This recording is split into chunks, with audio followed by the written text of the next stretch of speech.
about 15 years ago, I got my first concussion. I say that Okay. like I like earned my first like medical trophy or my first trophy, for sports. But I got my first concussion. I was in San Francisco near where I lived at the time and was getting something out of the trunk of my car. I was actually in the Tenderloin district, which I don't know if you know that area, but let's just say you don't want to be hanging out in the Tenderloin district wearing a dress. Uh-huh. And I was wearing a dress in the Tenderloin district. I was going to to meet friends and didn't realize where the restaurant was. And I was Uh-huh. like, huh, gotcha. So, anyway, all of that being to say, I had popped open the trunk to grab something real fast before I went and tire kicked a well-dressed couple who were walking down the street and going, okay, like if I look like I'm part of their party, I'll be good. Like I'm pretty street savvy and like just knew that I stood out like a sore thumb, right? So I pop open the trunk and all of a sudden this giant gust of wind comes up and slams the trunk down on top of my head.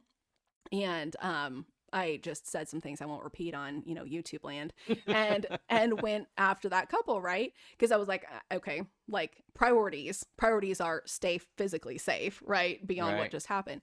Well, I'd never had a concussion before, so I had no idea what that was or what Mm-hmm. it meant.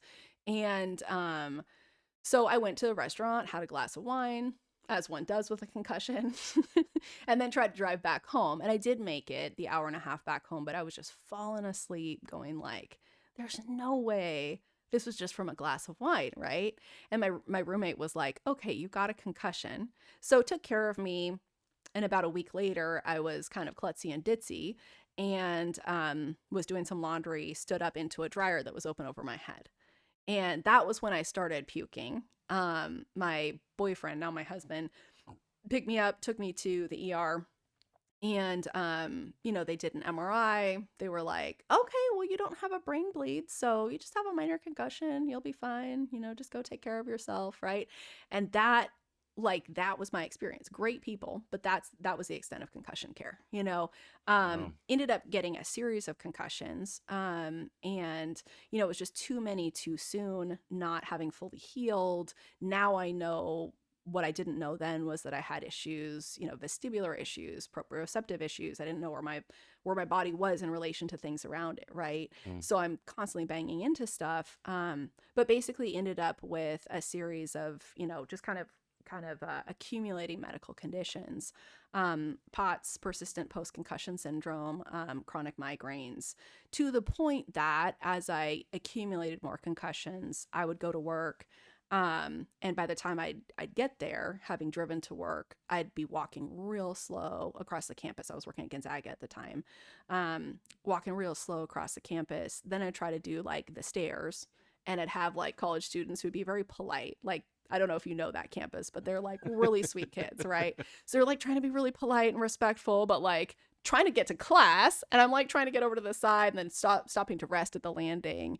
Like and this is something I tell people, Alec, is you would recognize my face, but you wouldn't know me at that time because I was so kind of like hunched over, in on myself, just feeling crappy all the time.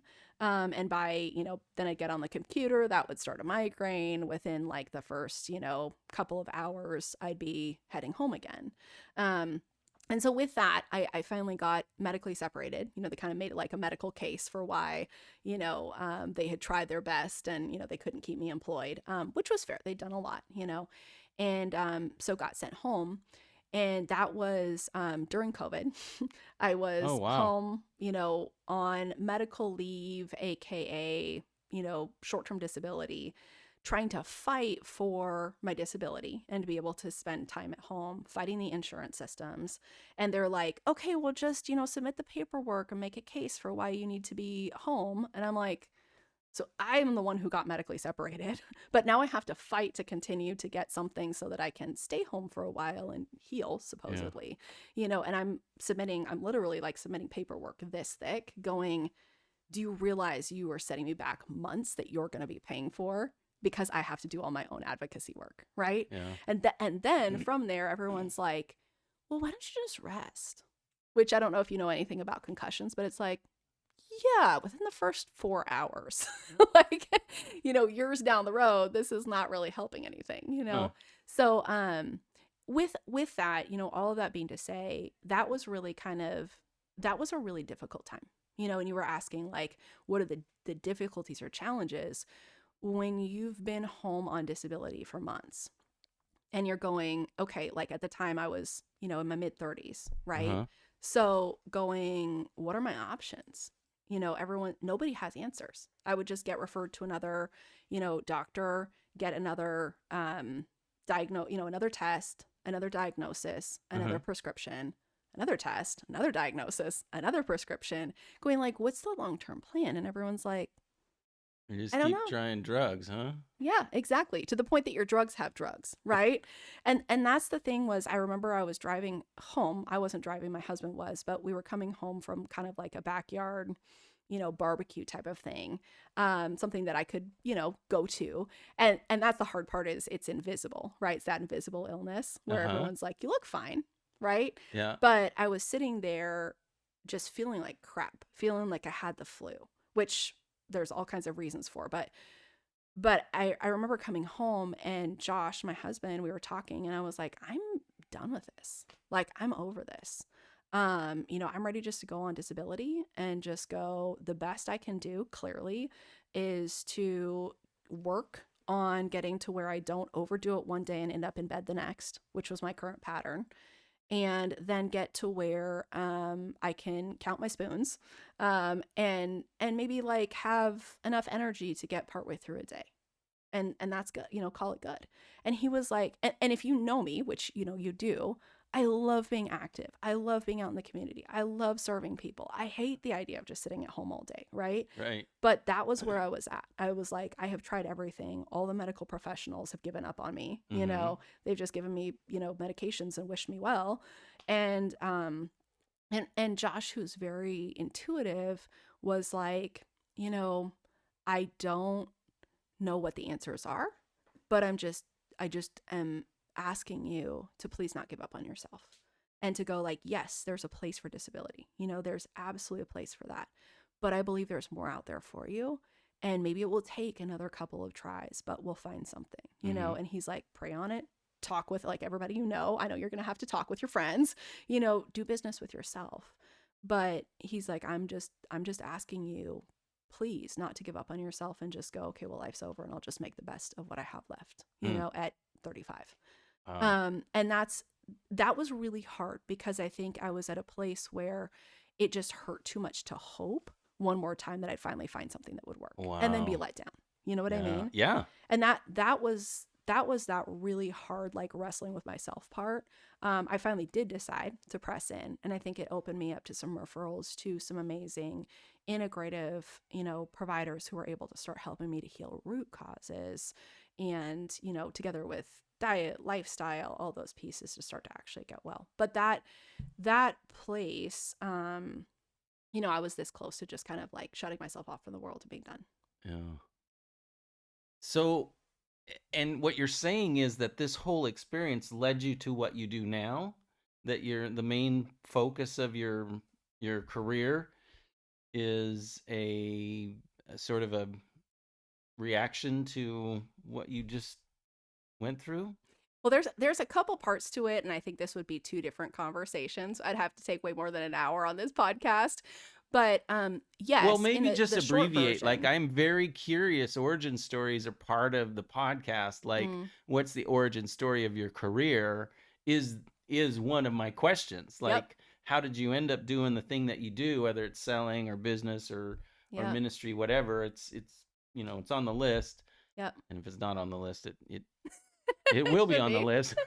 I love it. Well, so yes, it led to all of what I currently do. Yeah. What I currently do, I do two different things. My main kind of day job is working with Champion Empire, like I mentioned, doing business advising, doing outreach. Kind of my official title is client experience manager. So it's Uh-huh. meeting people and it's the relationship all the way through. Okay. And yes, that actually did come out of this because it was during kind of the short version is I had gotten into, finally gotten referred to a self-directed neuroplasticity program. So basically doing brain rewiring. Mm-hmm. And as part of that, one of those days I was doing a visualization, and um, I had this vision, if you will, of myself on a cruise, Uh-huh. which I haven't gotten to yet, but I will get there. On a cruise, and then taking a little break in the middle of the day to come back to my cabin and to send some emails to my clients just to keep them busy, to make sure they had like what they needed to keep working on what they were working on, and answer any questions and go back to it. And I was like, clients for what? Right. And that was part of what's prompted. I think God was using that to work in me to kind of go like, so what's next? That's Like what's on cool. the other side of this? And That's cool. and that was where, the super long story short, I had done a lot of what I now know is called organizational development. I'd had a couple of businesses, and with that had come to a point of going like, yeah, what I love doing when it comes to the business side of things is what I love doing is helping people to start their thing, helping people to take their thing that's not working down to the basics and rebuild it and then pass it off again. Every time I would do that, everyone's like, aren't you excited? Now you get to be the center director. And I'm like, no, I get to move on and do it again. Oh, Like I will nice. backfill that. Yeah, yeah. Aren't you excited? Now you get to add all the bells and whistles to this program. I'm like, no. Oh, I totally Like get I it. love Yeah. that building part. I love Yeah. the rebuilding, the kind of like, what do we want this to be? So That's so funny. that was kind of the origin of what got me into doing business advising, was really kind of going like, I love helping other people to do that. I don't want to just get stuck building the thing and then running it forever, Right. so absolutely it led to that. But the other part of what it led to was, as I came out of that and really started to heal and to get to where I'm actually, was able to get back to life, which 5 years ago I couldn't have imagined. Yeah. 5 years ago I was sitting in my living room, like trying to totter across the floor to, go get myself a glass of water, right? Yeah. And that part, I think, after going through so much of having gone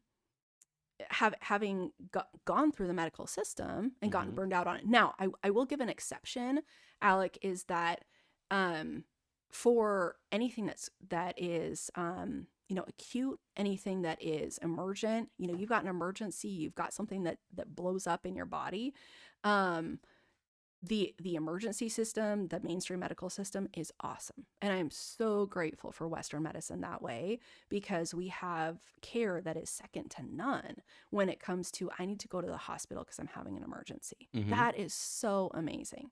And also when it comes to chronic conditions, there's not a lot of answers, Yeah. right? And that part, when I finally got referred to and discovered an entire world of people who are, your specialized occupational therapists who specialize in MNRI, very specific like reflex reintegration work. When you connect with people who do functional medicine and know how to go, okay, what is not working and why? Is this a problem with the liver? Is it a problem with the digestive system?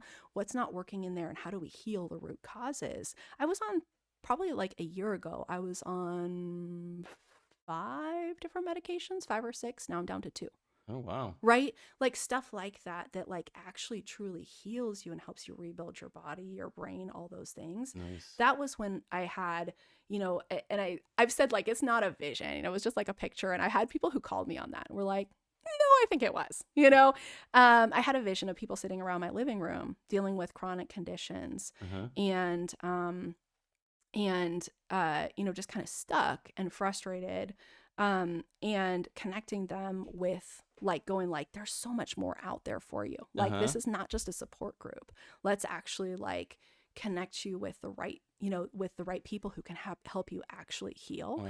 And that has birthed what I'm working on right now. Kind of my side project is doing, for all sakes and purposes, health coaching. I don't love that word because I think it's different from what you usually think of with health coaching, but effectively doing going through a process to do some consultations, understand what people are dealing with, connect them with the right integrative practitioners in our area, partnering with a group called Healing Local that, are all those practitioners, right?